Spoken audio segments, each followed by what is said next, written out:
The UK is restarting international travel. But not everyone is happy. The UK's Global Travel Taskforce reported on Friday, with mixed results. International travel will restart from the 17th of May, using the traffic light system, and more details have been released on how the traffic lights will be calculated, and the requirements of testing have been outlined.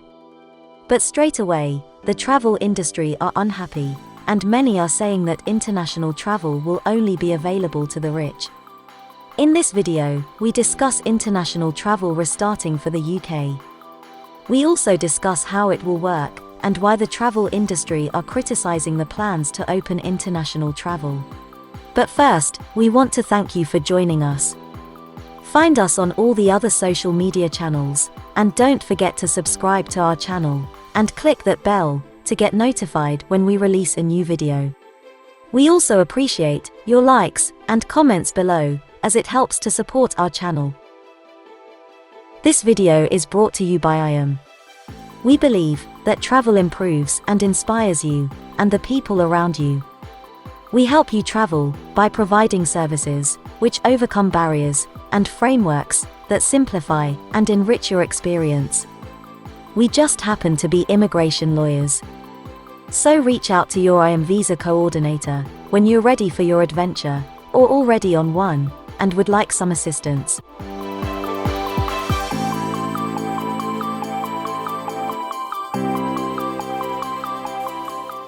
The British government has confirmed that summer holidays abroad can go ahead as scheduled.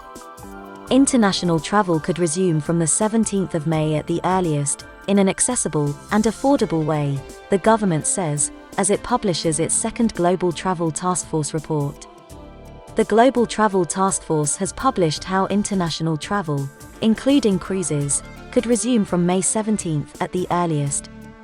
Holidaymakers can finally jet off and plan their trip for the summer.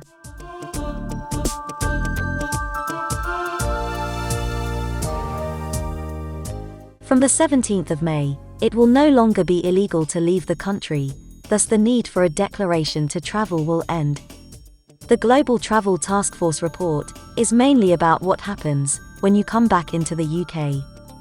The Global Travel Taskforce recommended classifying each country or region as red, amber or green, in a traffic light system, dependent on coronavirus infection rates, the prevalence of variants of concern, and the progress of the vaccination program. Green. Arrivals will need to take a pre-departure test, as well as a PCR test on or before day 2 of their arrival back into the UK, but will not need to quarantine on return, unless they receive a positive result, or take any additional tests, halving the cost of tests on their return from holiday. Amber. Arrivals will need to quarantine for a period of 10 days, and take a pre-departure test, and a PCR test on day 2 and day 8, with the option for test to release on day 5, to end self-isolation early. Red. Arrivals will be subject to restrictions currently in place for red list countries, which include a 10-day stay in a managed quarantine hotel, pre-departure testing, and PCR testing on day 2 and 8.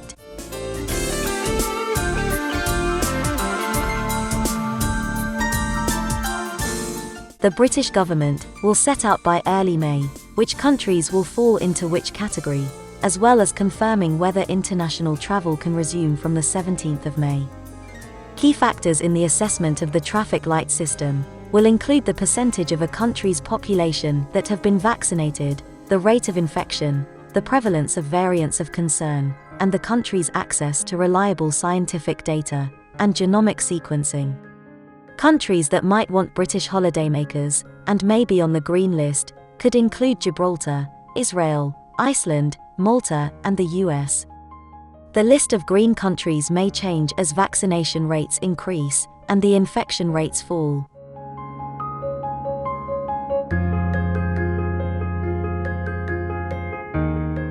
The British government is alarmed about soaring infection rates in Europe and beyond. Restrictions for inbound passengers, such as 10-day managed quarantine, home quarantine, and stringent testing, will remain in place, but will apply to people differently, depending on whether the destination visited is categorized as green, amber, or red.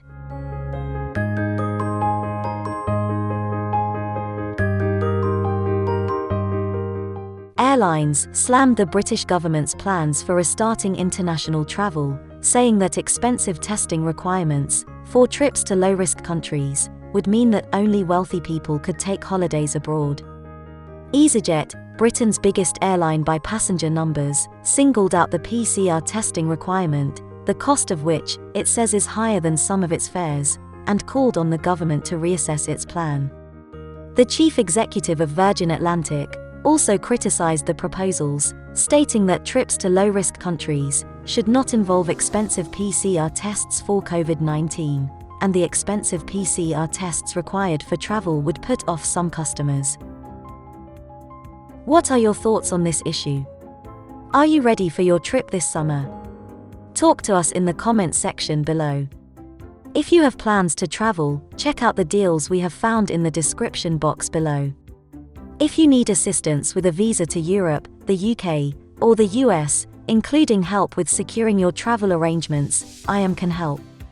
For visa advice, contact your IAM visa coordinator.